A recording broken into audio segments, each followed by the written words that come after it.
ladies, I am not an expert in the field of emotional depression except by experience. I will share briefly with you and then introduce you to our keynote speaker, and then we'll hear from our panelists briefly, and then we have another person who was going to be a panelist who didn't make it on the program, but we want to hear from her as well. And then we'll open it up to have a larger discussion. I want to share briefly with you that I was made homeless by healthcare trauma a few years ago. And it's not a pretty process, as anybody knows who has gone through a breakdown of their financial situation. I think in particular those of us who were raised in middle-class, suburban, white backgrounds were unfamiliar with the trauma that homelessness brings, unless we somehow were connected with a church youth group maybe that went out Christmas time, Easter time, and brought a few things to people less fortunate than ourselves, or went on hunger hikes like I did as a young person. Becoming homeless is a slow and insidious process, especially for those of us who have known the middle class. You hang on and you cling as long as you possibly can to the accoutrements of life and normalcy and some measure of security. Without a home, you're not grounded anywhere, except in perhaps the faces of the people around you and how they react to you. We lived in a motel for a brief time when I was still trying to hang on to what we had. And I share with people I didn't know you could cook ramen noodles in lukewarm tap water, but you can. And the trauma for so many Americans is, and we will see this escalate, I think, as the mortgage crisis grows, is that we don't often share these kinds of traumas because there's such significant shame going on with us when we go through this. And I was working, believe it or not, as an editor of a newspaper while going through this, and many people didn't know. Many people closest to me didn't know. We went and applied and tried to access some programs and couldn't do it because our income in the prior 3 months showed as being too high to qualify for the programs, or waiting lists were exceedingly long. So anyway, we'll get into more of those details, but I wanted to share with you that I have some experience in this, unfortunately. My other experience with dealing with homelessness came this past Thanksgiving, and I'm going to share this with you and then turn it over to Ralph. I was on an activist bus, a 1980 school bus that was traveling from state to state in the southeastern United States talking about healthcare reform. And our stop on Thanksgiving Day was at an underpass program in Birmingham, Alabama. It was on the day after, I think Bill O'Reilly had explained that there were no veterans who were homeless except by choice. And we pulled up in this activist bus to this overpass, our underpass, where church groups, much like the ones I probably was in, had set up to hand out clothing and hand out some breakfast and do some things on Thanksgiving Day. The place there were a lot of people, a lot of homeless people there, and when I pulled up I thought, oh my God, what will I say to these people about healthcare reform, about HR 676, about stuff. They slept on the cement last night. So a couple of us got out of the bus because there was a little bit of tension on the bus, as there often is in a family road trip, even when that's an activist family. And a couple of us got off the bus and stepped out into this sea of humanity. And people reached their hands out and said, "Happy Thanksgiving, good morning," to me. Their hands were cold and rough. I noticed my hands were so soft in comparison to their hands because they were living such a rough life. It gave a whole new meaning to Happy Thanksgiving to me. So anyway, on that note, I'm going to turn it over to Ralph Pointer, who is our keynote. He's from New York. He's been an advocate for change and for community issues for 40 years. 45 years, and you're only 50 years old. Yes. So please welcome Ralph, and let's hear what he has to say. And for your speakers on the panel, we're going to use this side and this mic because the lovely young lady who's recording us needs us to do that. When we're here, if we're speaking, please use that clip-on mic, please.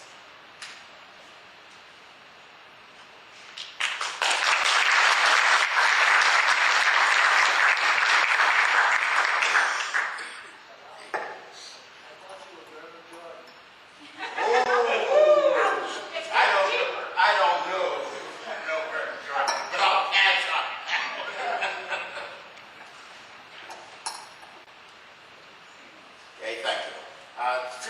with this notebook because I brought my own timekeeper, and this morning we cut the notebook in half and then we cut it in half again. So this is going to be a very brief speech or presentation. But I would first like to say this conference has been superb in the amount of information that's been brought to us.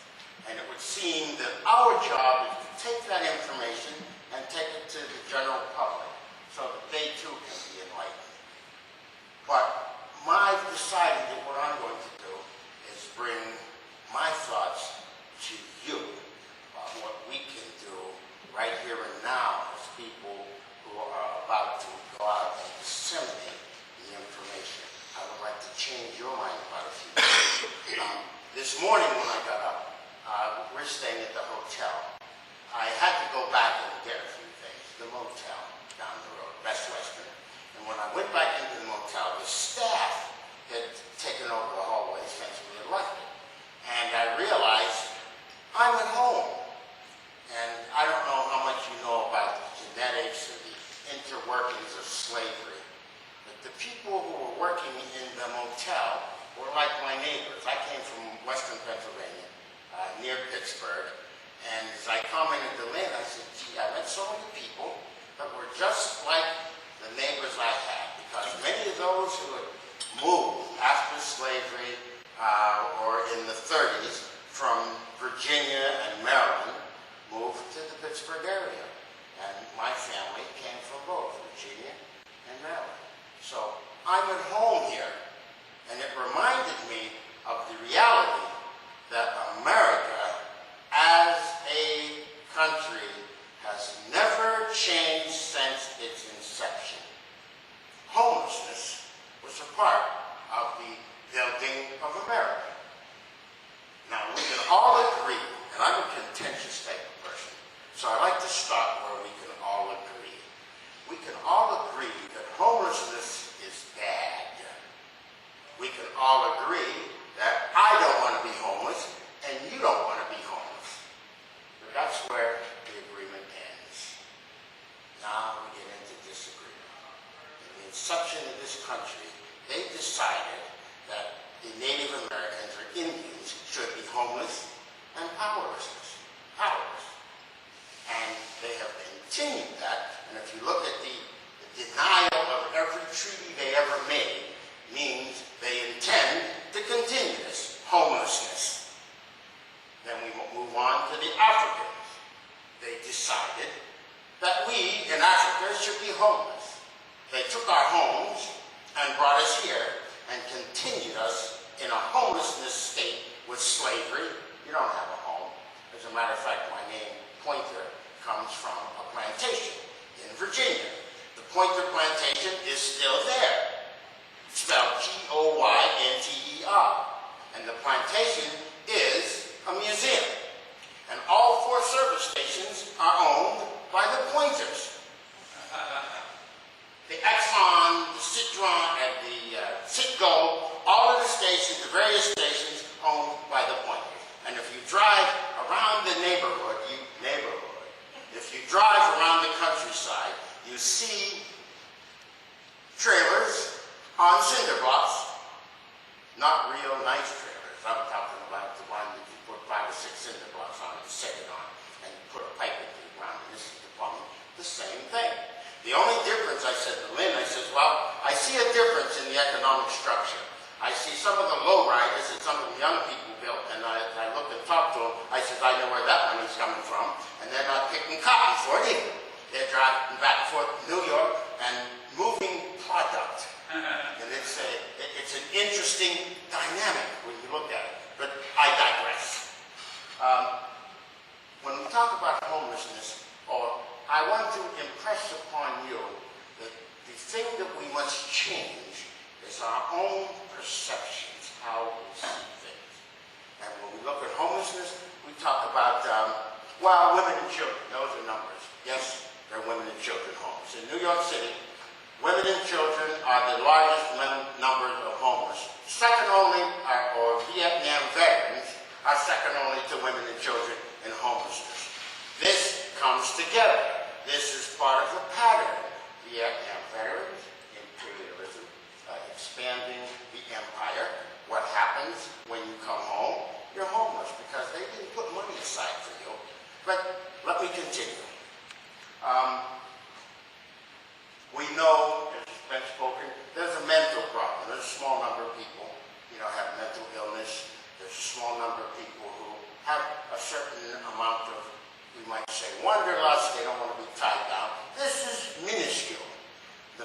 authority of homelessness has been created, and created in my community through miseducation.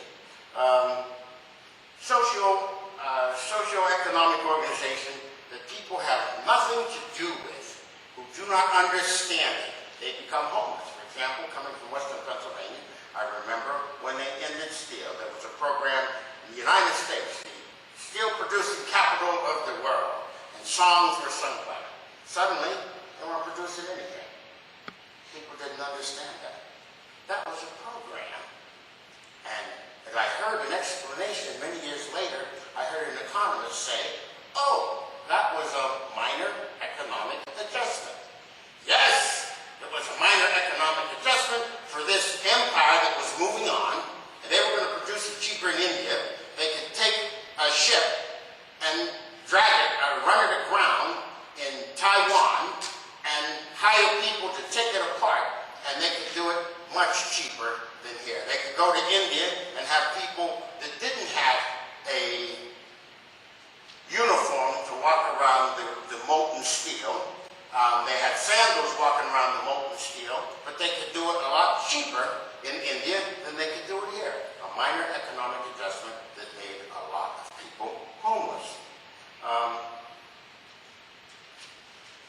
And when somebody else controls your land, and in the cities we call it communities, you can see what happens. Here we are, with all of the land in the world. Look around you as you come here, and you see, how could there ever be a problem of hunger with all of this land to grow food? And I remember talking to a gentleman from the Midwest, and he says, well, never entered his mind that there could ever be hunger. He says, because where I come from, they have tractors bigger than this building. They have plows further out than you can see on each end. They have irrigation, and when they move, this 2 or 1% of the people, or 1.5%, can feed the world 20 times over. But there's a problem with that. The problem is, somebody else has decided who should be fed, and at what price. And this is where the problem is. And where I come from, we're in the inner cities, we didn't control anything. Our communities, which was the land, was controlled by somebody outside, and they made the program. Therefore, you didn't have to be a rocket scientist to figure what was going to happen. We are superfluous. We are unnecessary, unneeded. Well, you become homeless. You can't get a job. You're homeless. You don't understand anything. You have been deprived educationally. You're homeless. So it moves on and on. And many people don't recognize that this is a planned project. It just didn't happen. And we have now mentioned the problem with mortgages. Well, if you look at that, there's a lot about mortgages I didn't understand about the appreciation. How could you lose a home? You sign on to the mortgage, you make a loan, and you start to pay that loan back. You can't lose your home unless you're missing loans. No, there's balloons, and there's a law that I knew nothing about. If your actual equity falls below a certain number, they can just come in and take it. Never mind your payment. They have a program, only we didn't know about the program. And this is one of the things that we always have to say, clarity comes from within. You have to begin to look at things yourself in a different way, and then everything becomes clear. And I will get to that. We went to Cuba a few years ago, and you notice I'm a talking person. And we begin in the morning. One of our parts of the trip was in Havana, and we go down to the harbor and the park and decide where we were going to go from there. And a young man walked up to me, and he said, "You're American?" "Yes." He says, "Can you help me?" And my answer was, "Well, yes." "Will you help me? What do you need?" He says, "I'm an English student in the University of Havana. I have to hand in my paper this week, and I'm not sure it's right. Would you correct my paper for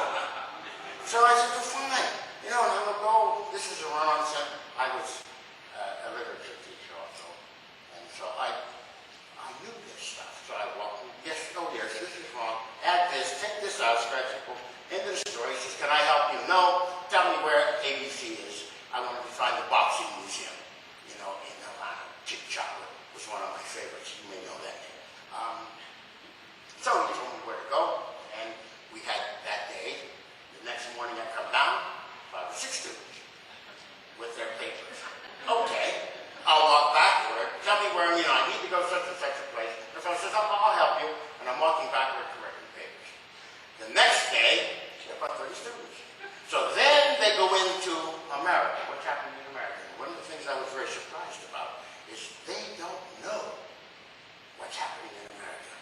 But why should I be surprised? Most Americans don't know what's happening in America. And one of his questions they said to me was, tell us about the shortage of building materials in America. And I says, well, I don't know where you got that idea. There is no shortage of building materials in America. So then they said, well, why is there homelessness? So I said, oh. I said, well, there's no shortage of building materials in America. What we have a shortage of is people who cannot afford to be in a home. So then they looked and they said, well, what do they do with the homeless in the wintertime? And I said, you know, he said, it's cold up there. He said, oh, very cold. And I said, they do the same thing with the homeless in the wintertime that they do in the summertime. They're homeless. So then the students took exception. And they said, who is this man who is telling us how bad America is? And I heard someone say, he's a government agent propagandizing for the Cuban government. And I said, well, now I'm going to tell you about America, this great northern neighbor that you have. And I launched into my aggressive anti-American politics. And some of the students are still doubting. And a gentleman from the back said, listen to him. I was a Marilita. I went to America. And he says, and I worked in Detroit because I was educated. I was an engineer. He says, but in his country, as he's telling you, if you look like him, you are the last hired and the first fired. And he says, and I was the last hired. And he says, and then there came a recession. And I was the first fired. He says, but I had a home. And when I couldn't make payments on those homes, they threatened to take my home. And he says, so then I had friends and I sold product. And he says, and I was not successful. I was caught.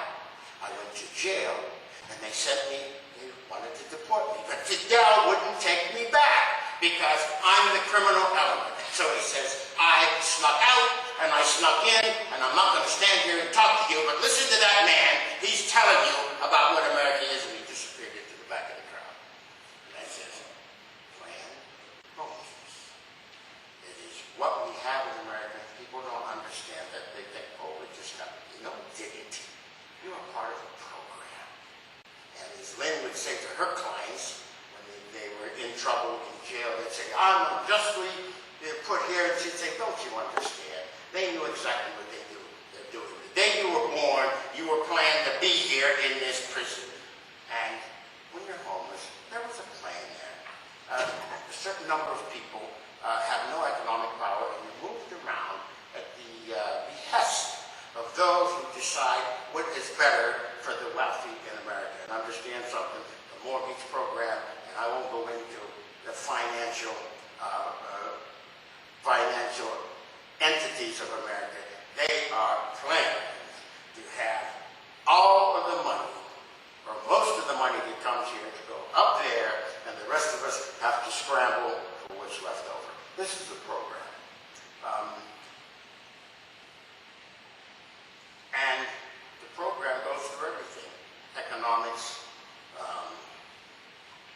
art, everything we touch is a part of the plan of America.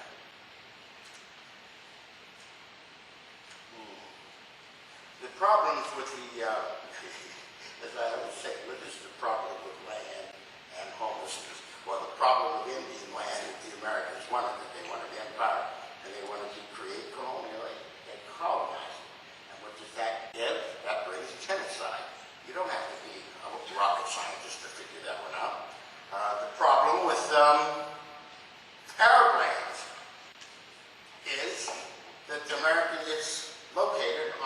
American oil and European oil.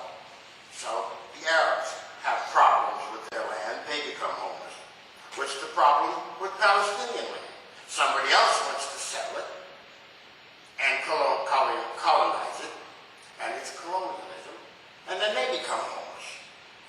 And you can see that this goes on and on and on, but this is nothing new. This is what the American empire brings. And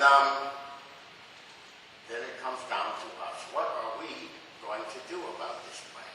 Well, I've heard said, we must unify with people around the world. We must have an international movement. And I say, first, we must have a national movement of people here who can identify with other people's struggles. And one of the things that we have to do is learn to take criticism and able to do that. The left, and I assume everybody here is of the left. And I remember the first time I was criticized for being left, and somebody says, the problem with you is you're very aggressive, you're very angry, but you only get angry when they interfere or they won't leave you alone, as I would say. And I said, why are you acting in the manner you are? And I said, because these people won't leave me alone. And they said, leave you alone to do what? You know the importance of education. You want to educate children. You want to make sure that every dollar is allocated to these children gets there. You want to make sure that every hour that the teacher stands in front of these children is used properly. Well, that's what you want, and they're not going to leave you alone to do that because they have another program. I had to understand that they would never leave me alone because I wanted something different than they wanted. And the first group that approached me to join them was a group that says, this is in 1962. We must begin to fight the prison industrial complex. So I said, well, I think maybe I am fighting the prison industrial complex because if we educate all of these children, then they won't go to prison. And therefore, the problem will be solved. And he says, no, you don't understand. There's a program. Join us and fight this program. And now I'll digress. I have to cut it short. I'll digress to the emotional part. How do you fight depression? And I remember when I left from Pittsburgh, I was a group of a small number of black teachers who taught in the inner city. Did you know, and this is a part of our knowledge that we have to internalize, is I know this gentleman would know, black teachers could not teach in the north of this country in the inner cities. That was a white job, teaching black kids. And when you wanted to go to work, and I was very angry, they wouldn't leave me alone. I grew up in the Pittsburgh area. I went to, I could say, integrated schools. My family was one that integrated school. It was all white. And we went to, I did reasonably well. They'd say to me, Ralph, why aren't you like your older sister and older brother? I was an angry young man. I was not like them. Why aren't you as smart? I had a sister who made nothing but straight A's, but she wasn't in the National Honor Society because black people could not be in the National Honor Society in those days. No, I wasn't like that. I was an angry young man. So, I was there, and when I went to get a job, after graduating from the university, taking one of the first national teacher exams, the dean of the school came and said, Ralph, you made us proud. It was Duquesne University. You did so well on the exam. I was very happy, and I signed up for a job because the school would look for jobs, put your list of graduate. And the first job was from Tennessee. Not that Tennessee. I've never been south of the Mason-Dixon line. I was a little south of the Mason-Dixon line. Everything I know is right here. Why must I go to Tennessee with the NAACP, with the local black political? Nothing they could do. But fortunately, my sister had a drugstore in the Hill District, that's a black neighborhood of Pittsburgh. And when I went to Duquesne University, one of my jobs was to be delivery boy. When I got out of school, they had a Jeep, and I would drive around with this Army Jeep as fast as I could to make all of these deliveries. And I was poor, and people used to feed me. And I would go into a certain neighborhood, and I'd teach kids something, I'd help them with their homework. And somebody would say, well, the next time you come, you know, there are going to be 2 or 3 children. Soon, I had tables of children, and I was teaching them with these deliveries. and I was eating like a king. I graduated, no job. And one day, a group of the parents, I was sitting in my sister's drugstore, came to me and they said, where are you working? I'm working here. And I said, didn't you graduate? Yes. Didn't you take the national teacher's exam? Yes. Did you do well? I did very well. Come tomorrow with a suit. I didn't have a suit, I had a sport coat on. And now we get to the point of digression. That day, 15 women and I walked to that local school. And they walked into the principal. And his name, H. Henius. Never forget it. I didn't know it at the time. Henry Highland Garnett. Henry Highland something Henius. And I'm saying, Henry Highland Garnett? Ooh, this is big time. Anyway, the parents walked in and said, well, you tell us our children are not learning, they have learning disabilities, but this man has been teaching our children for 4 years, and the children he teaches learns. So therefore, our conclusion is that he should work here and now. And the principal says, well, it's not done that way. And he says, do you have an application in? I said, well, yes, my application's in. And he says, well, you have to go through a process. So they said, call the head of the Board of Education. They called the head of the Board of Education, and I could only hear one side of the conversation. Well, yes, but they're here. There are many. They're in my office. They're in my hallway. Yes, I understand. They say now. They say today. What shall I do? Well, he says, Mr. Pointer, your classroom is number 305. And so there I learned the power of threatened violence. It was threatened, it was real, because as he kept stalling, the level of anger was raising. And then I realized something, that now I must perform. These children must learn. And I can tell you, I taught for 13 years and I loved every minute. Now let me get to depression.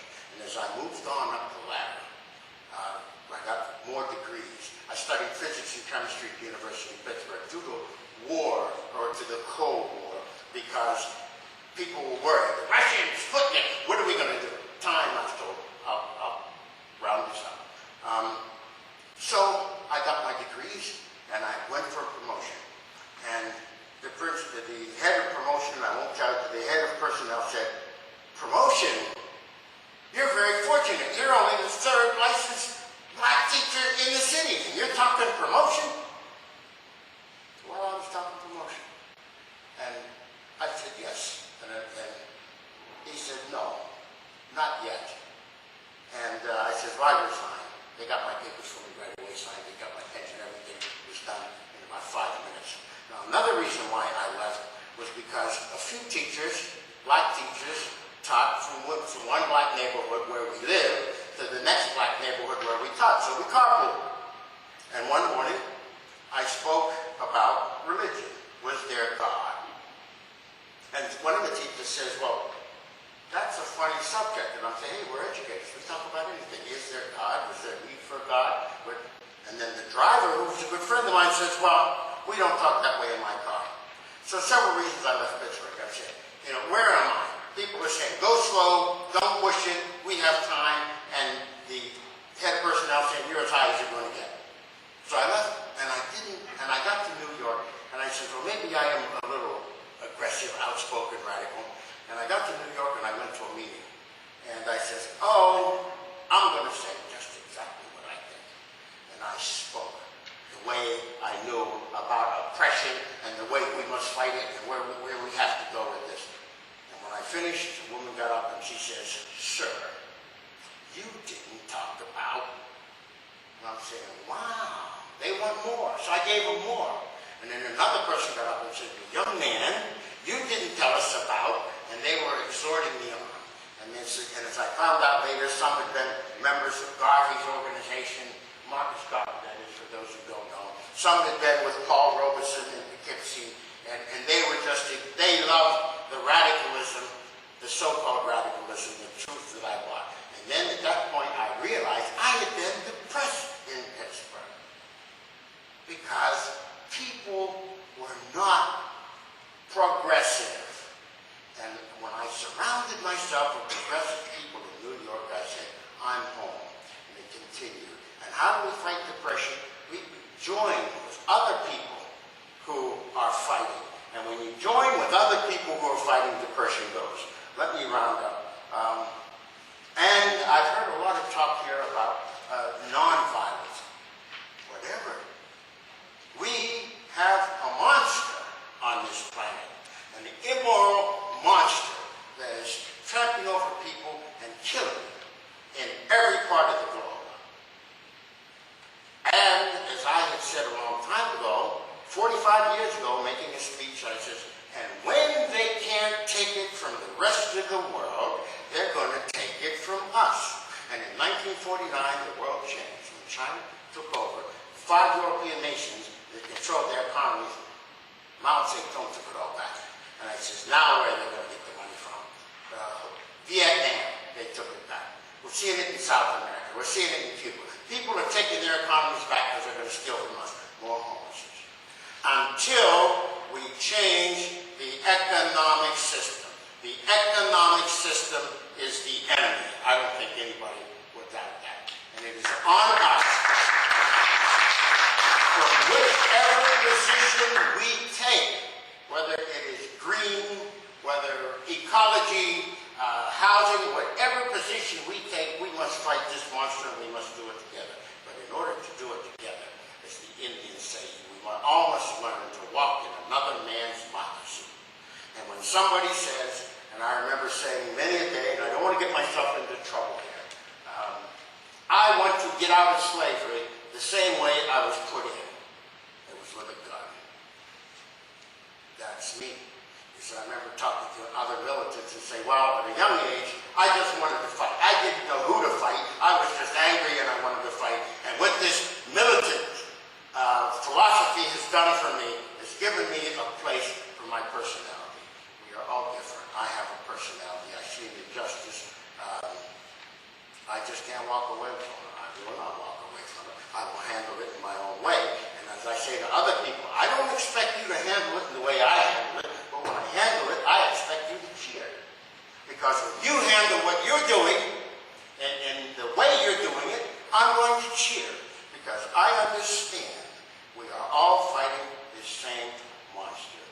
And until we have a movement that understands there will be many fingers in this movement, and we need many fingers in this movement to win, we must recognize and within ourselves legitimize all of those efforts to bring down the monster, even though sometimes the word of violence frightens some of us. Because violence and self-defense is a different type of violence. I'd like to get into the biblical references, etc., but I won't. I'm told that I'm overtime now, so I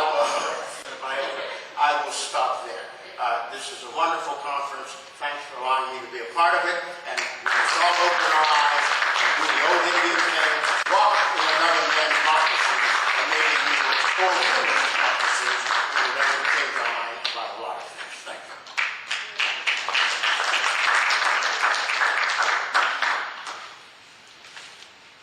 Okay, we'll move quickly on to our other panelists. I'm going to share with you a joke because it relates to homelessness, and it relates to Birmingham when I was there. There's all this maudlin stuff going on, and I'm feeling grim, and I'm feeling sad.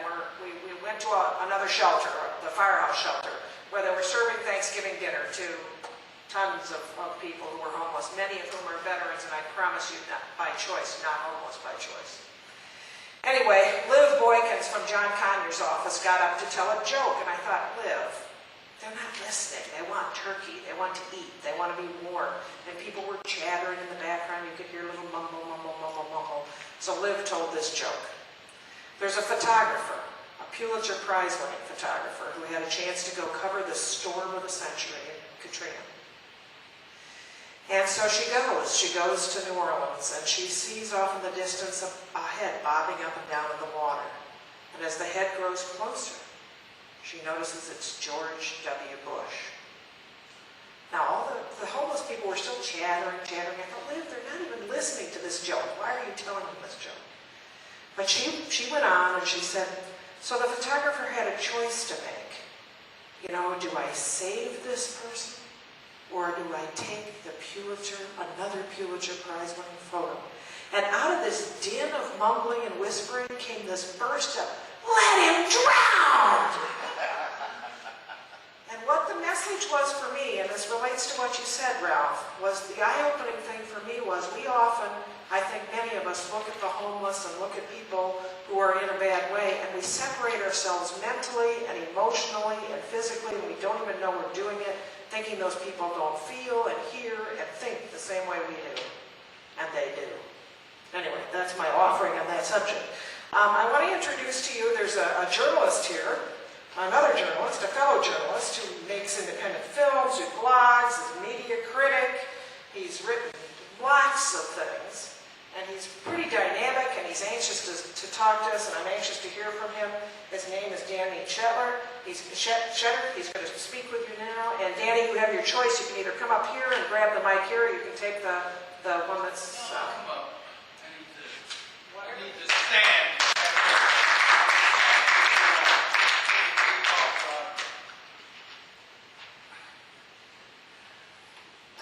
Good morning, everybody. One doesn't really know where to begin because there's, on one hand, so much consensus about the need for change in this conference and so much divergence in the various ways people are approaching change. So we have a sort of salad bowl here of different pieces of lettuce and strands of nutrition that we're all pursuing, but very rarely are we focusing together on a common problem or a common strategy that has the potential of having an impact. I have to say this, I'm sorry to say this, because I've been active. I started in Harlem, Ralph, in the 1960s with the rent strike movement. We had 1,100 buildings on strike in that year, 1963-64, the year before the Harlem riots. I'm sure you know it well, that period. So I've been involved with housing. I worked with Saul Alinsky in a project up in Syracuse, New York. I lived in a co-op housing development in the Bronx built by trade unions. Housing has been part of my life, my family, and my work for many years. And of course, homelessness is a critical component because of the lack of commitment on the part of our country to provide housing, affordable housing for people, and the privatization of housing markets and the like.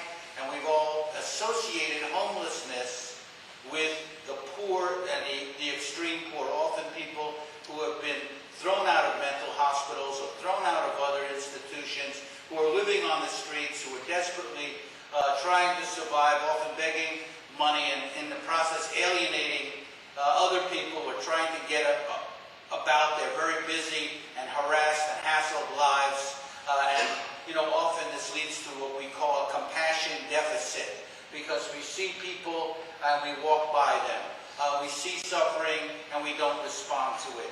And often it's very hard to have an institutional analysis, a deeper analysis of what the causes are of all of this and what we could possibly do about it. Is this an important issue, or are we just talking ultimately here about charity? Are we talking about helping the needy? That's a valid thing to do. Support the homeless, give the man a quarter on the subway, and be done with it. Is that what we're talking about here, or are we talking about a political response, a strategic response, to understand how this issue today has changed in its dimensions, is different today, is at the center of the whole American economy with its $7 trillion housing market, which drove the expansion of our economy and is now contracting it and throwing it into a crisis of a size and a scale that we haven't seen before.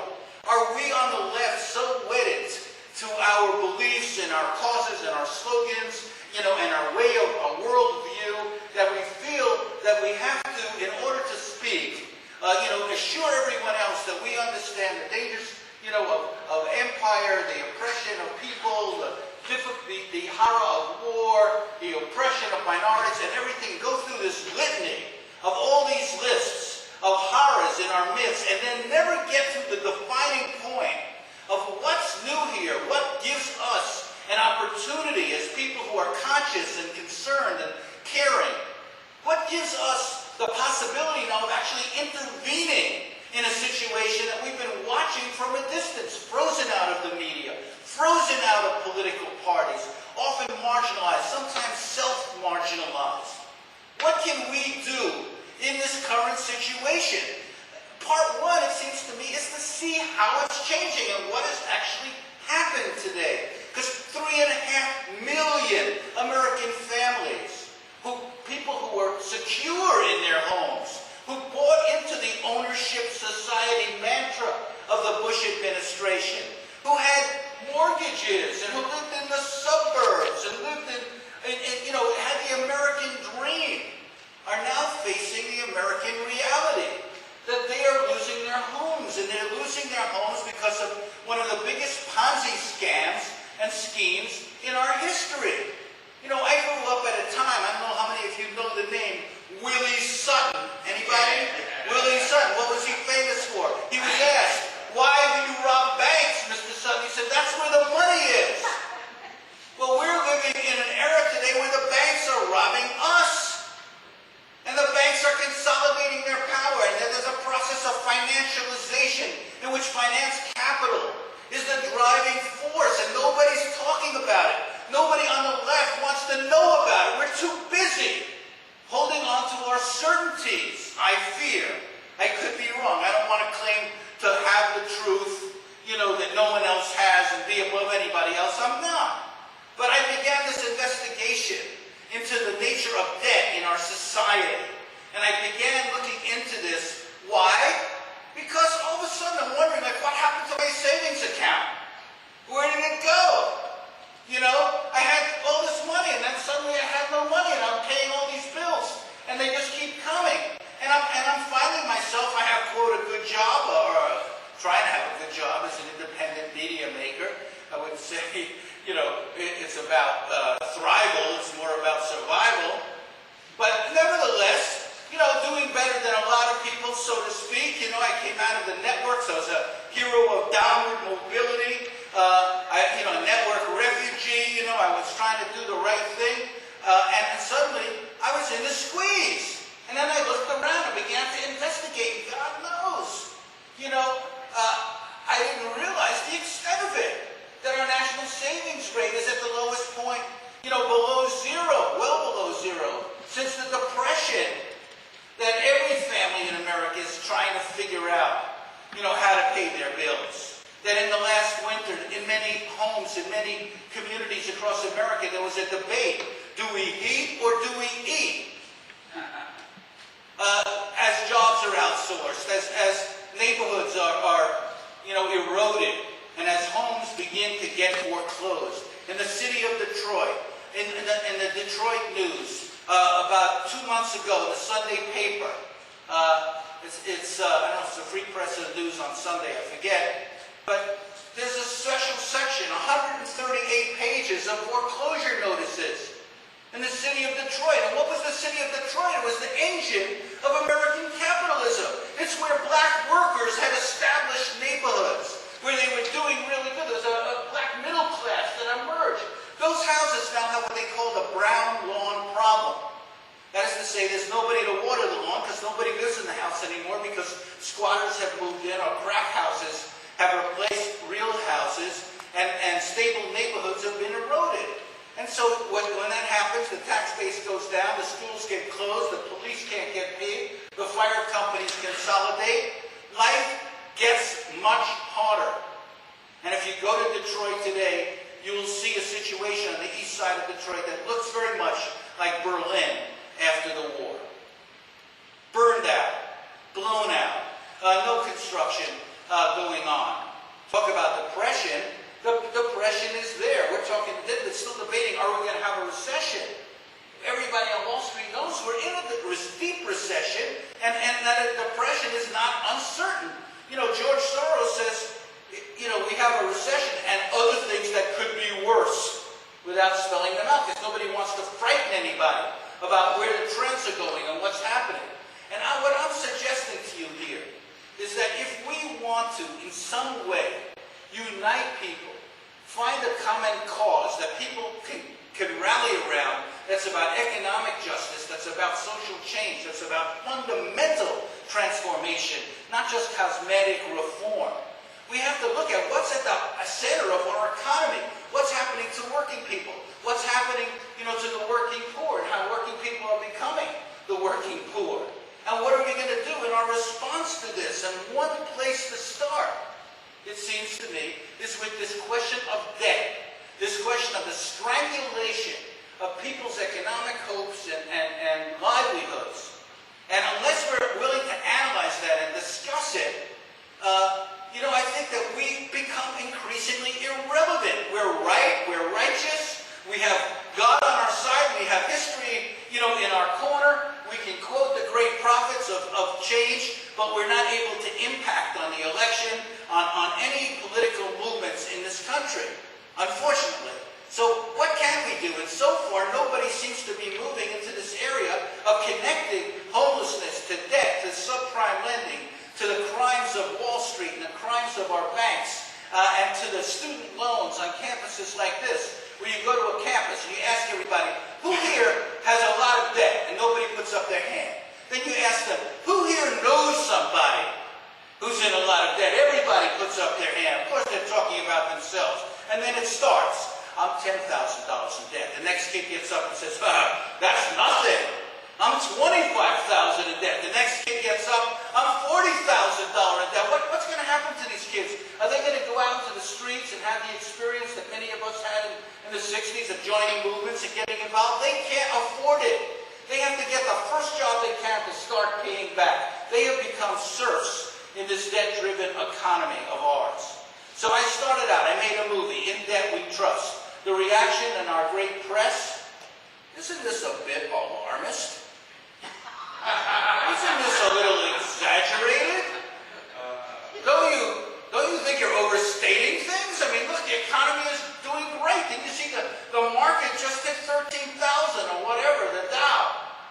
When I think of Dow, I still think of Dow Chemicals, forgive me. But,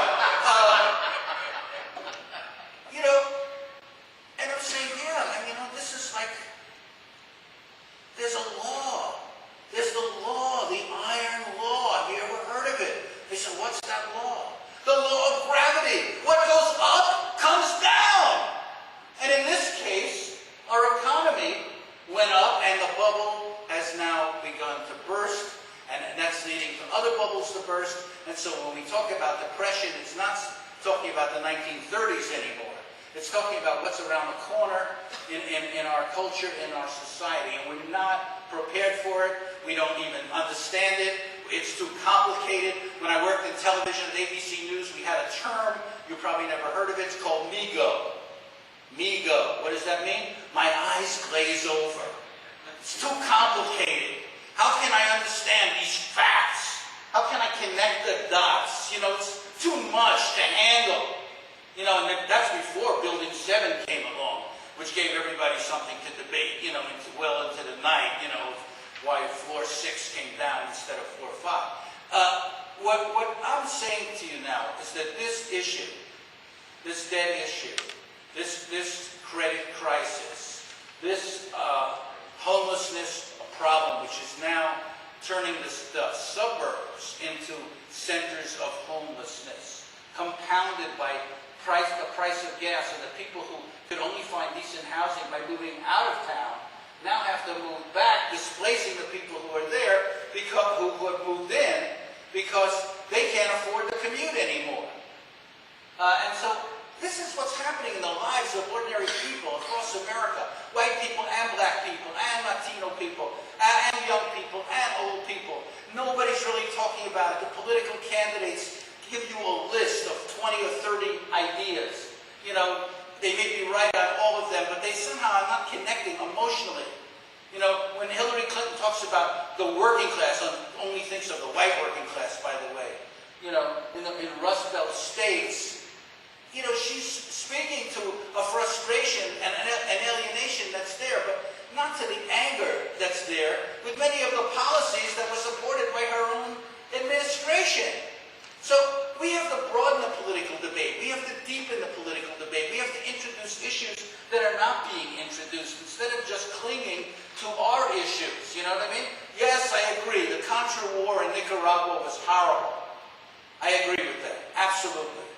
But is that what we should be talking about? Now, I use that metaphorically and symbolically, not because I just think we have to be more self-critical, more analytical about what is actually happening. Look into and investigate these issues. I try to do it on mediachannel.org, a website we created. So let's put the media issue. You notice that the keynote speaker this morning, what was his final conclusion? We have to get into the media. He didn't really offer much analysis of the media, but that was his conclusion. But was there a strategy for doing it? Most people in this room probably can't stand watching television. We can't stand watching that junk. Okay, but then again, we don't know what Americans are actually seeing. We don't see, why, some of these programming formats attract them. We don't know how to emulate them and turn them around to our advantage. So we're frozen out. And we have to get frozen in, folks. And that means we have to understand what's actually happening, the changes that have taken place in our media system, in our finance system, and in our culture, where we've gone from a class-stratified system to a system of niches. That's like our economic system. We're all evaluated by our demographics. And that's who gets targeted. Certain demos get targeted. And the way economic and marketing is done today, it's very different. So we have to get into this and understand what this is, and we're going to do something about it.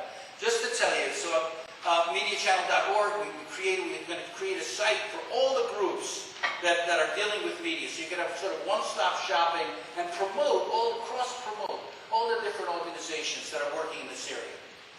Good idea. We started off 1999. We're the oldest such group. We have 700 affiliates. We can't raise a dime to sustain what we're doing. Move On raises $70 million. And where do they put the money? Back into the mainstream media. They're making NBC rich and CNN rich with ads and all the rest of it. None of it is going into independent or building an independent media sector. But more importantly, most of the groups say, hey, this is successful. Why don't we do it? So then we start fragmenting and competing with each other. Rather than trying to find ways to unify and to support each other, we end up, mine is bigger than yours. You've heard that before, right? Anybody who's on the internet is, I'm sure, a man or a woman, been flooded with ads on how you can enlarge your penis even if you don't have one. But my issue here is an issue with us, an issue about what to do. So I moved from media, focusing on that exclusively, looking into this economic crisis. And I'll tell you, my film underestimated what was to come. And it's not over yet. We're talking about a write-down and a fall-off in share price valued of over $7 trillion. We're talking about, the cutting of the dropping of the dollar deliberately engineered by the Bush administration, which has encouraged the rise of the price of oil. This is all part of a scheme and no more successful than the scheme of invading Iraq, I can assure you, but nevertheless as painful and as hurtful for so many people in our country. So we need to think about homelessness in a new way. We have to connect not just to the traditional constituencies, but to the new homeless, the new people who are losing their homes. Yesterday, I reported in my blog that in Santa Barbara, California, one of the fancy, coastal communities, they have 15 parking lots that open at 11 o'clock at night so that families that are living in their cars have a safe place, guarded parking lots, to spend the night. And they drive in there and then they drive out at 6 in the morning when the regular traffic starts. This is new. 10 cities, I was told about in California, emerging again, like grapes of wrath time all over again, deja vu all over again. So we have to be aware of this and figure out a way to integrate some kind of economic analysis and understanding. I'm coming out with a book, okay, called Plunder, about the subprime scandal, about the origins of this and how this happened, okay? I finally got an agent after all these years of books. So like finally got an agent, I should be able to do, couldn't find a publisher. I met with the author of Confessions of an Economic Hitman. He said, that's, par for the course. My book was rejected by 32 publishers before it became, before I got it out, and it was on the New York Times bestseller list for 83 weeks. Because people wanted to read about these issues. So I was shut out, so I'm publishing it myself. In the feeble hope, maybe in vain, that others, progressives, will promote it and will help get the word out about it. But, our practice is so often inward instead of outward that we don't see ways that we can make each other integrate what we're doing and promote what others are doing so that we can raise the boats. There's an old saying, it's not the ship that makes the waves, it's the motion on the ocean. And we have to get that motion going on the ocean. And we can do it through direct action, but we can also do it by very simple ways of communication with each other and support for each other. And I think one place to start is with this subprime crisis, which is moving like a freight train into everybody's lives. And even though it started off as something that wasn't about me, it is now about me. Because, when people's credit and dries up, businesses dry up. And when businesses dry up, jobs dry up. And when jobs dry up, people can't afford to pay their mortgages. And the people in many of these homes, there are people renting the apartment upstairs or in the back or somewhere else. Those people are getting evicted. So we're talking about a massive problem, a 50-state Katrina that's unfolding with no response so far as I can tell, by the left at all. No awareness of what groups like NACA, the Neighborhood Assistance Corporation of America, is doing. 300 homeowners invaded the building at Bear Stearns in New York, chanting Main Street, not Wall Street, and confronting the bankers, or Acorn's work as an organizing group, or all these groups, because they don't come out of the traditional left. The left doesn't pay attention to them, and we need to. So, my friends, why I'm here is not simply I'm showing my film here. If you're interested, I'm going to be keynoting a panel on media if you're interested. But basically is to appeal to you to think again about this whole issue and how strategically it can become part of a dynamic movement for change. Thank you very much.